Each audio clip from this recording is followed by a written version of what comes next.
Boa noite a todos. Para quem não sabe, meu nome é Fábio. Eu fui funcionário aqui do NASP durante 9 anos e em 2009, depois de um longo tempo de namoro com a Érica, que não quer vir aqui no momento, pode vir, Érica. Nós nos casamos no final de 2009 e em 2010 fomos para Moçambique e lá atuamos por 2 anos e meio como missionários voluntários na área de educação. Então é um prazer estarmos aqui e viemos compartilhar um pouco das coisas que aprendemos, das coisas que vimos lá em Moçambique. Primeiro, antes de tudo, vamos observar o mundo, a situação em que nós vivemos, as religiões, as quantidades de religiões e como elas estão distribuídas no mundo. Nós vemos ali no azul mais escuro que apenas 33% da população mundial é cristã. Apenas 33%. O resto se divide aí entre muçulmanos, não religiosos, budistas e entre outros. Temos, dessa população mundial, 45% aproximadamente vive em grandes cidades. Em cidades como São Paulo, como Campinas. E nessas cidades, de um lado temos muita riqueza, de outro lado temos muita pobreza. Quase a metade da população mundial vive com apenas $2 por dia. Aproximadamente 40 milhões de pessoas têm o vírus do HIV. 100 milhões de pessoas, de crianças, são crianças de rua. A cada dia surgem 35 mil órfãos. É um mundo que a cada dia está se degradando, está indo de mal a pior. Mais de 2 milhões de crianças morrem por ano de doenças das quais já existe remédio. No lugar que nós estávamos trabalhando, nós vimos isso acontecer quase que corriqueiramente, criança morrendo por diarreia, morrendo de febre, morrendo de doenças que a gente fica bobo de ver. 1,8 milhões de crianças morrem por ano vítimas de diarreia. Não dá nem para acreditar, Tanta tecnologia, tantos remédios e quase 2 milhões de crianças morrem por causa de diarreia. Quase 4 mil morrem diariamente por consumirem água não potável. Quando Jesus fala que Ele é a água da vida, normalmente eu li essa passagem, Jesus é a água da vida, mas a gente está tão acostumado a ter água com tanta facilidade que não dá a devida importância para isso. Quando nós morávamos lá, muitos e muitos dias nós ficamos sem água em casa. Nós tínhamos que estocar água em garrafas para que, quando faltasse a água, ia ter para sobreviver um período de tempo. A água para beber ou tinha que ser fervida ou tinha que ser água mineral. E a população, a maior parte da população lá, nem a isso tinha acesso. É muito comum encontrar pessoas, mulheres, principalmente crianças, carregando galões de 20 litros na cabeça, andando 10, 15 quilômetros para conseguir uma fonte de água. E essa fonte de água poluída, cheia de bactérias, a cor amarelada, marrom. E essa situação que nós encontrávamos lá. Jesus, Ele é a água e é a água da vida. E essa questão de ser a água da vida também chama bastante atenção, porque a água pode ser a água da morte. Foi feito um estudo e foi avaliado que quando você coloca um poço artesiano com água de qualidade para uma população que não tem água, igual nós estávamos acostumados lá em Moçambique, a expectativa de vida dela aumenta 20 anos. Só pelo fato de poder tomar 1 ou 2 copos de água pura por dia. Dessa população mundial que vive na cidade, que apenas 33% é cristã, que morre de doença e que as crianças estão morrendo, 63% da população se encontra nessa área em destaque, que é a conhecida janela 1040. Menos de 8% dessa população são cristãos. Desses países, 34 são países muçulmanos, 7 budistas e 2 hindus. 82% da população mais pobre do mundo se encontra nessa região. E 96% dos grupos étnicos menos evangelizados do mundo. Aqui nós estamos acostumados com um país, um conceito de que todo mundo é brasileiro, né? Temos as tribos e um pouquinho de diferença regional. Mas quando nós vamos para um país, por exemplo, como Moçambique, existem muitas tribos, não, como é que é o nome? Etnias.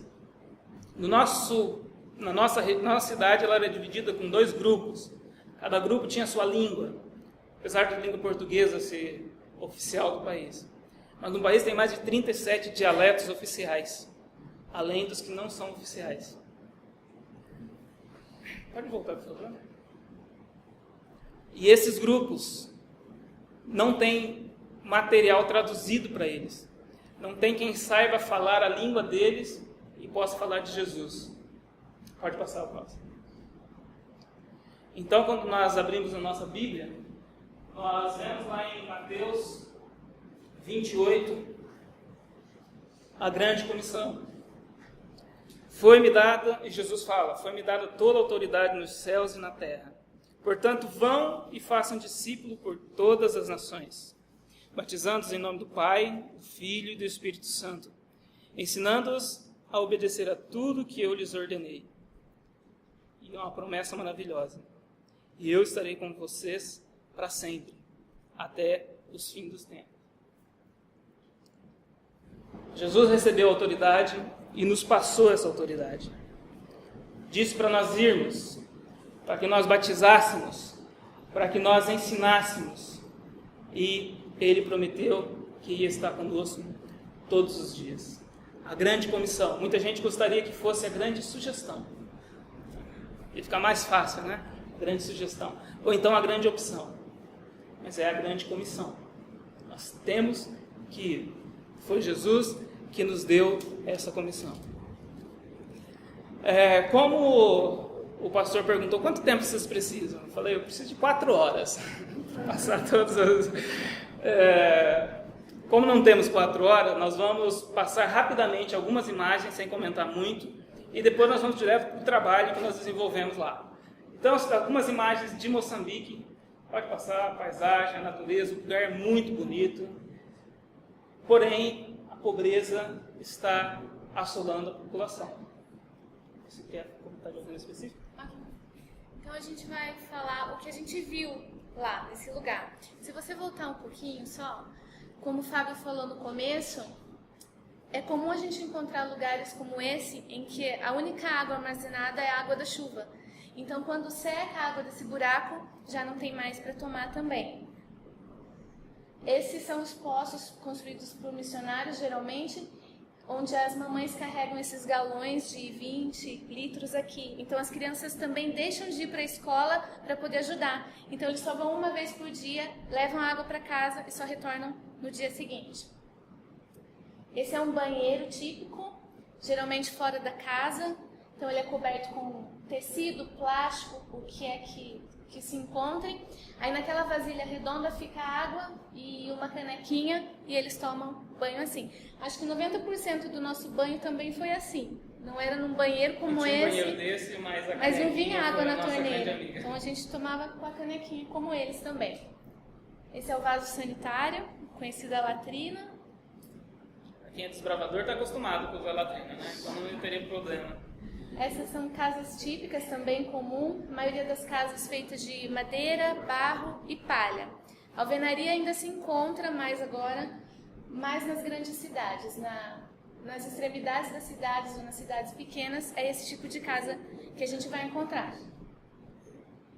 Esse é dentro de uma casa, é um quarto. Então, a maioria da população não tem colchão, muito menos uma cama. Então, eles dormem em esteiras, que eles mesmos fazem, e se cobrem com um paninho. Eles também usam bastante rede mosquiteira, por causa da malária, que é muito forte ali na região. Essa é uma cozinha, sonho de toda dona de casa, né? A maioria cozinha em carvão, gás, poucos conhecem, fogão, então, nem pensar. Então, geralmente se come Quem consegue 2 vezes por dia? Por volta das 10, 11 e depois no final do dia também. Essa era a cidade em que a gente morou, a segunda maior cidade do país. E as fotos que vocês viram foram tiradas na segunda maior cidade do país. Então vocês imaginam as pequenas. Essa aqui era a cozinha da nossa escola. Essa é a Rosa, ela está fazendo a comida típica, que é chamada de shima, que é uma farinha de milho branca, pilada. Eles não colocam nenhum tempero, não tem sal. Cozinha-se até virar uma pasta, assim, essas bolas. E aí, pode passar mais um, por favor. Aí eles comem com alguma coisa para dar o gosto. Nesse caso, eles estão comendo com feijão e peixe seco. Aí come-se assim, com a mão. Já experimentei e não é gostoso. Não consegui comer a shima. É difícil se acostumar porque a gente está acostumado muito com os temperos, né? E esse prato especificamente, ele não tem muito temperado. Porém, os acompanhamentos, aí sim, são muito deliciosos. Como? É feito milho, é farinha de milho branco. Uhum. Aqui, uma criança chupando cana. É comum você ver eles no dente, descascando a cana, ou comendo mandioca crua, batata crua na rua. Vai ali na hora mesmo. É bem assim. Esse é um mercado público a céu aberto. E o que essa senhora está vendendo são ratos. Você pode ver, ela está alimentando uma criança com banana, mas está vendendo os ratos. Fui eu que tirei essa foto. Posso dizer que eu cheguei perto, tirei a foto e tive que sair, porque o cheiro é horrível.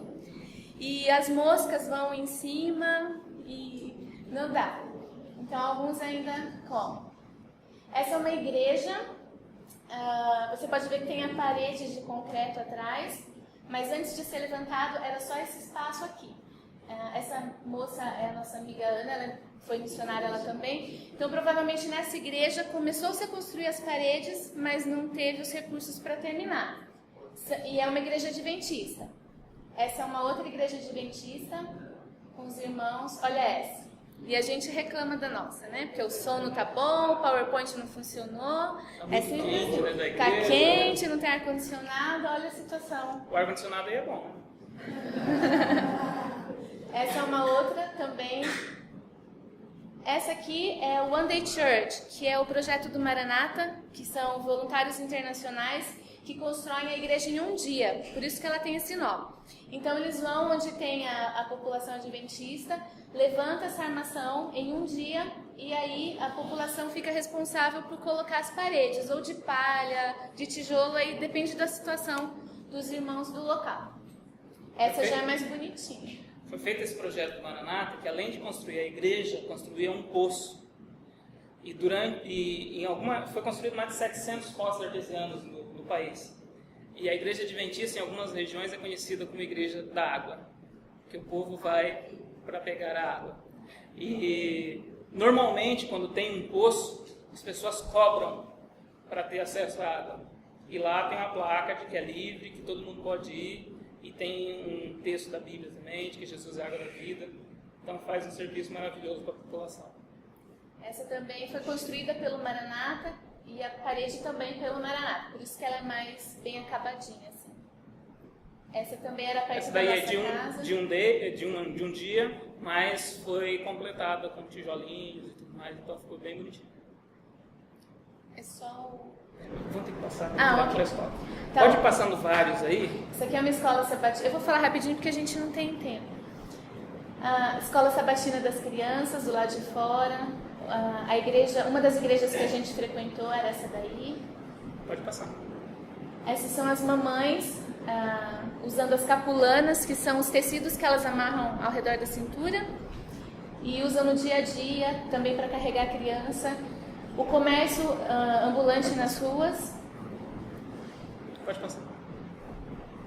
Aqui é muito comum, todo lugar na rua vende-se de tudo, de cobertor, corda, comida. Esse aqui ele mandou um beijinho para vocês. Aqui, uma típica mulher moçambicana carregando a água, comida nas costas.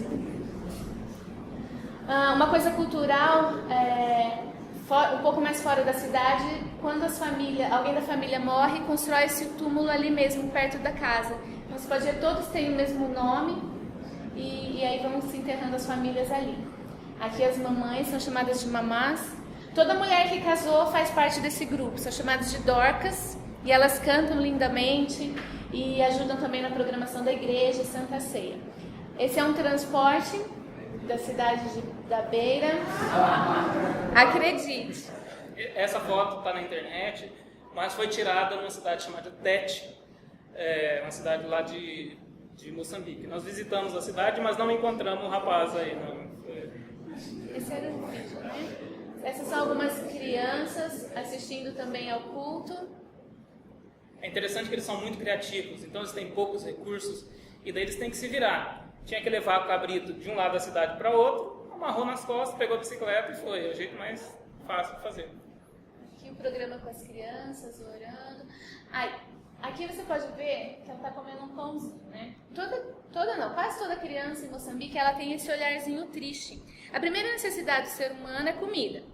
Então, algumas elas já estão num estado tão desiludido com a vida que mesmo que você dê a comida para ela, ela não manifesta uma expressão, você tá vendo? Porque ela sabe que amanhã vai ter acabado.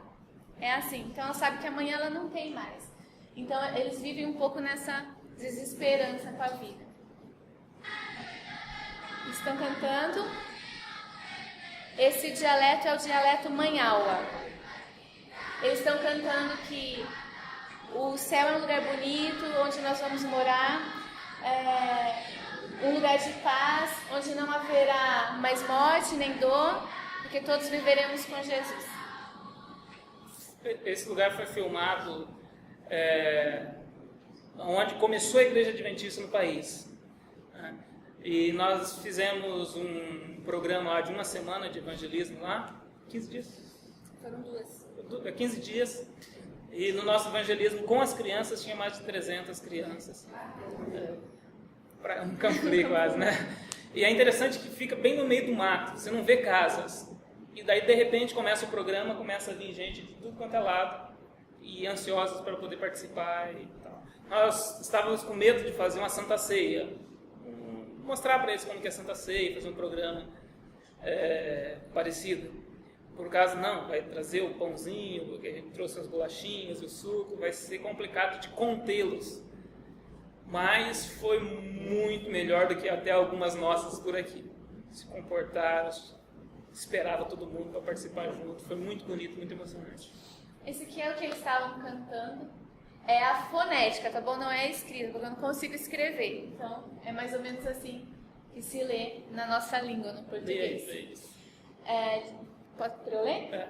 Jerusalém, Laboiapama, Oaniwa Murendele, Narioqua, Narimareda, Kidai Kalaô. Que é o que eu traduzi para vocês, que eles estavam cantando. Esse aí, a gente encontra bichos bonitos em todo lugar. O de lá é mais bonito. A gente encontra bichos bonitos e tem os macaquinhos também. Então, é interessante também. Tem todo esse lado que é difícil, mas tem um lado bonito também, né? Do campo missionário, onde você entra em contato com os animais, outra cultura também é bem bonito. Nós temos 10 minutos, então vou direto para a parte da escola. Vocês vão ver os bichinhos bonitos aí. Fotos tiradas de dentro do carro, então, junto. Não é na rua, dentro do carro.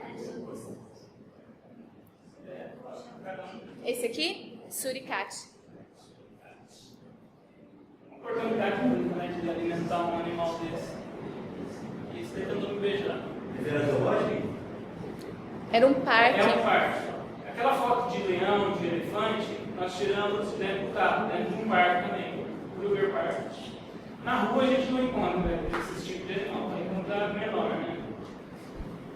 Chegamos então no começo de 2010 e tínhamos permissão fazer com que uma escola que tinha sido construída começasse seus trabalhos e a partir do momento que nós saíssemos de lá, a escola continuasse funcionando. Era a 5ª escola adventista do país, mas nenhuma escola faz parte do sistema adventista internacional de educação, porque a qualidade delas é tão restrita que não alcança o mínimo para ser cadastrado pela divisão. Então nós começamos lá. Quando nós chegamos, esse foi o nosso primeiro dia. Eu encontrei essa placa linda de propaganda, uma escola fechada E a única coisa que tinha na escola era essa placa e uma mesa e uma cadeira para o diretor. Não tinha nada, mas o poder, né? O diretor da escola tinha uma mesa e uma cadeira. Cadeira super confortável. Não era uma cadeira de plástico, era uma cadeira super confortável, de couro e tudo mais. As pessoas da região achavam que seria uma igreja no lugar. Não tinha nada dizendo que era uma escola, apenas aquele cartaz, matrículas abertas.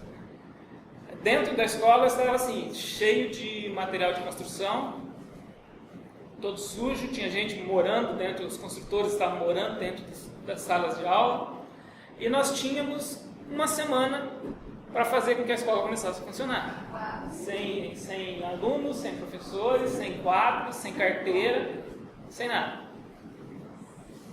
Esse é o lado de fora.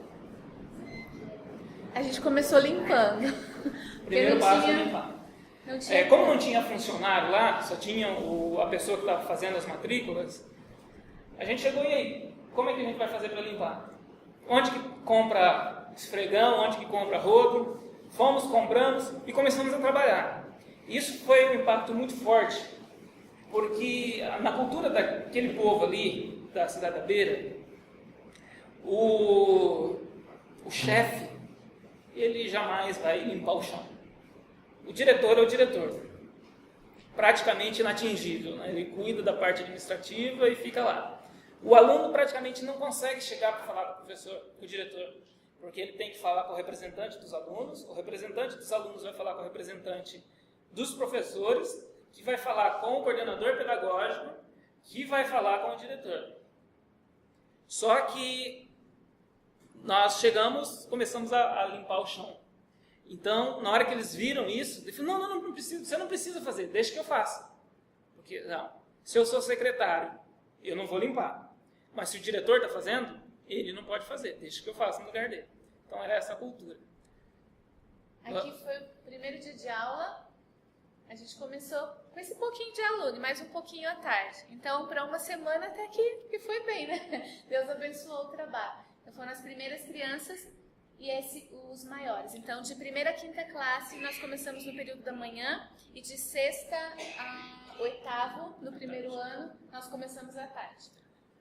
Quando nós íamos atrás dos pais adventistas e falavam, coloque seus filhos na nossa escola, eles falavam, não, vocês vão ficar aqui só 2 anos, depois que vocês saírem, isso daqui vai acabar. E daí, se eu tiro o meu aluno da escola pública, que tem a matrícula, é muito difícil conseguir a matrícula, que tem muita criança, e coloca na sua escola, ele vai estudar bem durante 2 anos, quando vocês forem embora, a escola fecha, e eu tenho que correr atrás de vaga para ele na outra escola. Então, isso daí foi o ambiente que nós chegamos lá, né? De descrença do sistema, muita dificuldade, porque era uma escola paga, a mensalidade lá era de $3, equivalente a $3. E mesmo assim, não tinha dinheiro para pagar esses $3. Então, nós começamos a conseguir recursos para fazer com que as crianças pudessem estudar lá. Então, esse foi o brinquedo, foi meu primeiro presente, né? Foi uma menininha que eu estava ajudando ela a escrever e ela me deu o que ela tinha de melhor, que era esse bichinho sem olho, encardido, desbotado, tadinha, mas ela ficou tão feliz com a ajuda que ela me deu e eu tenho guardado até hoje. Por isso que eu sempre mostro, tenho orgulho, sabe? Né? Eu do presentinho. Aqui a gente conseguimos os quadros, mas não tinha carteira para as crianças. Então elas sentavam no chão e escreviam no banquinho, algumas sentavam no banquinho e escreviam no próprio banquinho. Foi assim, para eles tudo normal, pra gente, que eu trabalho com educação desde que me formei em 2000, deixa pra lá. E aí você fica meio doido, né? Porque você quer dar uma educação de qualidade, você quer fazer com que a criança aprenda, mas é essa a condição. Nós solicitávamos na igreja, na missão, nós temos que comprar carteira para as crianças. Daí eles falaram, não, a gente vai pegar o dinheiro e vai comprar esteiras. Daí coloca no chão, eles sentam na esteira e podem estudar. Não era assim no começo. A carinha dos primeiros alunos. Volta um pouquinho. Olha a diferença daqueles primeiros que a gente mostrou. Esses daqui, eles eram terríveis, bem animados. O que Jesus não faz na vida de uma criança que precisa dele.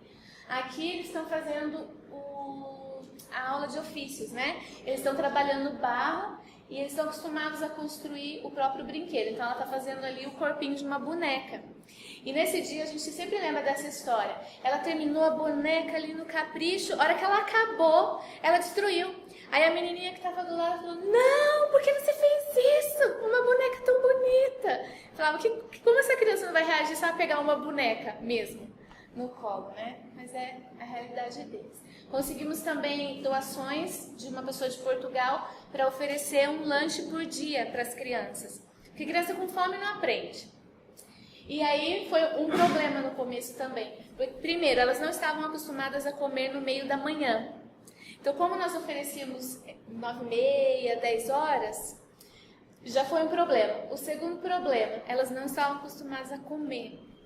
Então, na primeira semana que serviu-se o lanche, muitas crianças passaram mal, com dor de barriga, algumas com vômito, porque o organismo não estava acostumado a receber o alimento naquele dia.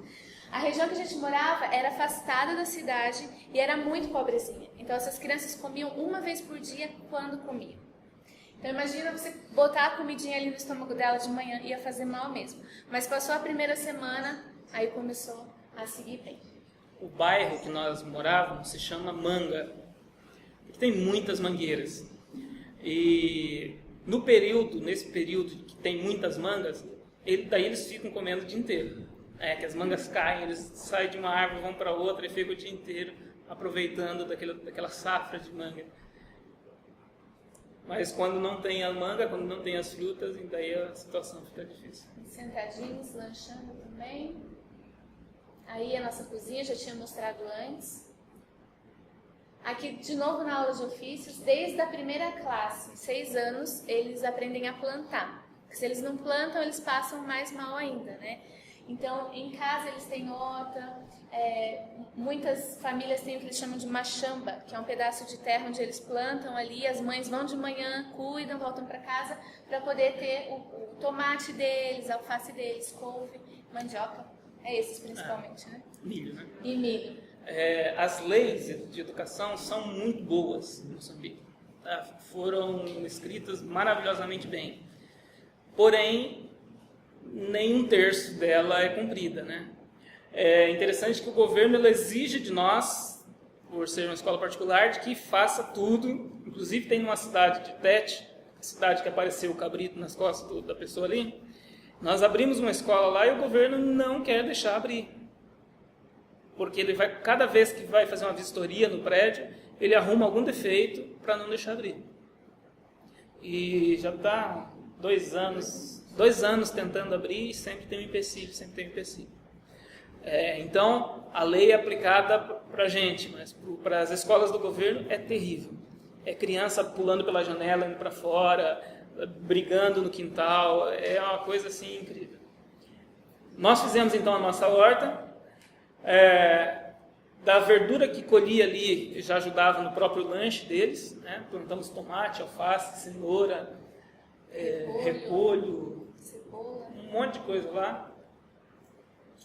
E daí você vê a primeira foto da escola, você vê como que foi o trabalho, foi divulgando, as pessoas começaram a conhecer a escola. Nós tínhamos 70 alunos no primeiro ano, manhã e tarde. No segundo ano foi para 240, quase 250. E no terceiro ano foi para 500. Graças a Deus. Foi para 500 porque nós limitamos as matrículas. Nós tivemos que abrir 3 classes de 8ª série, parece. O primeiro ano tinha sala com 2 alunos. Nós tínhamos 20 professores, locais, todos locais. Vou tomar mais água, depois eu falo. Eu não sei o que você fala. Pode passar do batismo. Tá bom. Aqui foi um batismo, todas as pessoas que estão em pé, foi o primeiro batismo que a gente realizou na escola.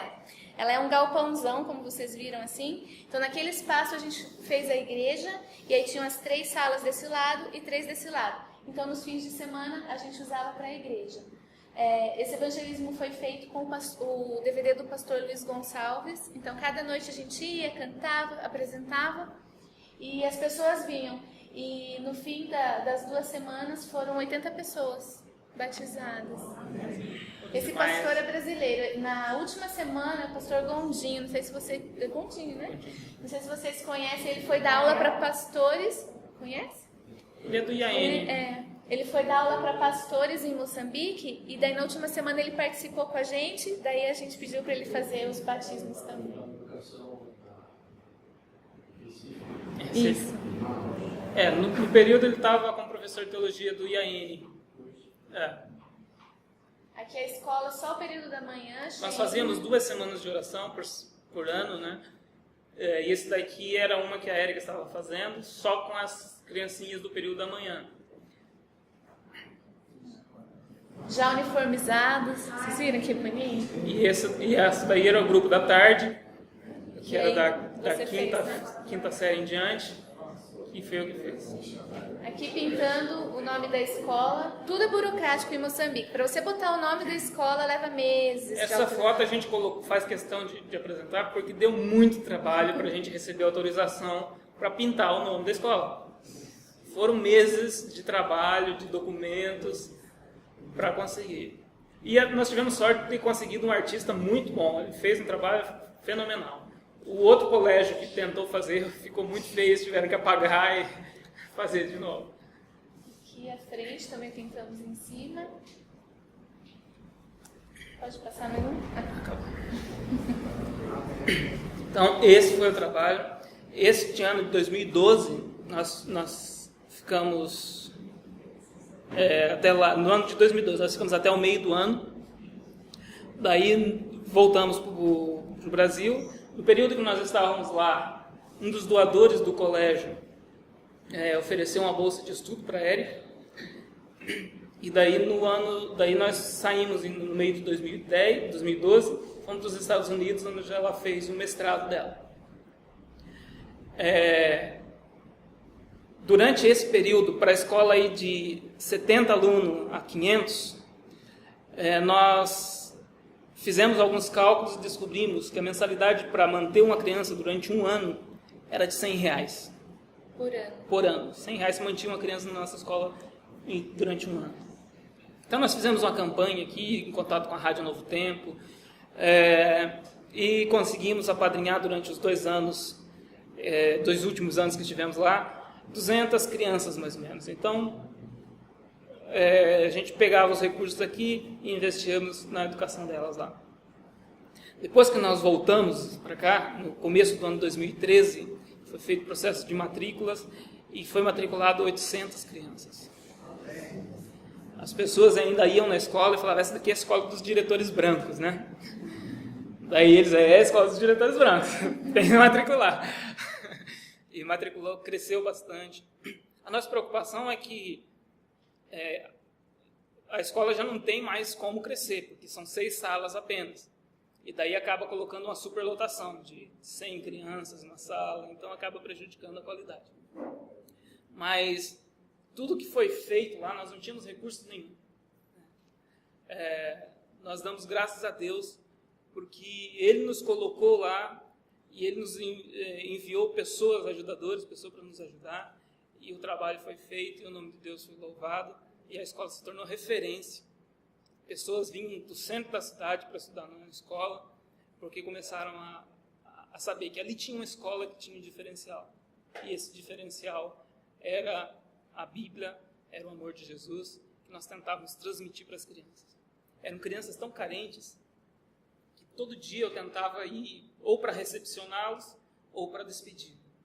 E daí eu ficava na porta da escola, e daí passava uma criança na minha frente, falava tchau e fazia um carinho na cabeça dela. Daí você via que formava uma fila e as crianças já iam torcendo a cabeça assim, para receber o cafuné. Além da escola não ter acabado como alguns pais estavam prevendo, ela cresceu e ela é a primeira escola adventista de Moçambique a entrar no sistema de educação da divisão. Nós ficamos muito felizes e agradecidos a Deus por nos usar para prover um pouquinho de educação adventista decente lá em Moçambique. Deus nos ajudou e Deus nos ajudou levando nós até lá para fazer esse trabalho. Tem muita gente que gostaria de fazer, não sabe como. Pode procurar os adventistas voluntários, o site do Adventista Voluntário. Foi através deles que nós nos dispusemos a ir. Mas se você não quer ir, você também pode ajudar, doando recursos, seu tempo, alguma coisa. Nós temos um projeto maravilhoso que é o IDGO, aqui na nossa região. Procure saber, e você pode fazer a diferença muito grande na vida de muitas pessoas, pessoas essas que você só vai conhecer lá na eternidade. Vamos fazer uma oração? Não, o projeto era começar e daí a igreja local assumiria, e foi assim que aconteceu. Vamos orar. Querido Deus, muito obrigado, Senhor, pela oportunidade que tivemos de repartir as maravilhas que o Senhor operou através de nós lá em Moçambique. Muito obrigado, Pai, porque o Senhor nos cuida, o Senhor nos capacita, o Senhor nos dá recursos, nos dá tudo que precisamos para sobreviver, para aproveitar a vida, Pai. E obrigado pela oportunidade que o Senhor nos dá de ajudar as outras pessoas que são mais sofridas que a gente. Obrigado porque o Senhor nos usou e acredito que ainda possamos ser usados, mesmo aqui no Brasil, mesmo aqui no NASP, em situação bem diferente, mas o Senhor tem um plano maior e o Senhor sabe por que nos trouxe até aqui novamente. Entregamos, ó Pai, a nossa vida em Tuas mãos, para que o Senhor continue nos usando. Esteja com esta igreja que aqui se reúne, para que eles possam também receber esse chamado, esse ID, e realmente trabalhar cada dia mais para abreviar a Tua vinda, Pai. O mundo está indo cada vez mais de mal a pior, e a única solução para esse mundo é o Senhor. Que o Senhor nos capacite, que o Senhor nos esteja trabalhando em nossas vidas, para que possamos estar preparados para Te receber naquele dia glorioso. Nos abençoe, Senhor, nos dê um bom restante de semana, uma boa noite, em nome de Jesus. Amém.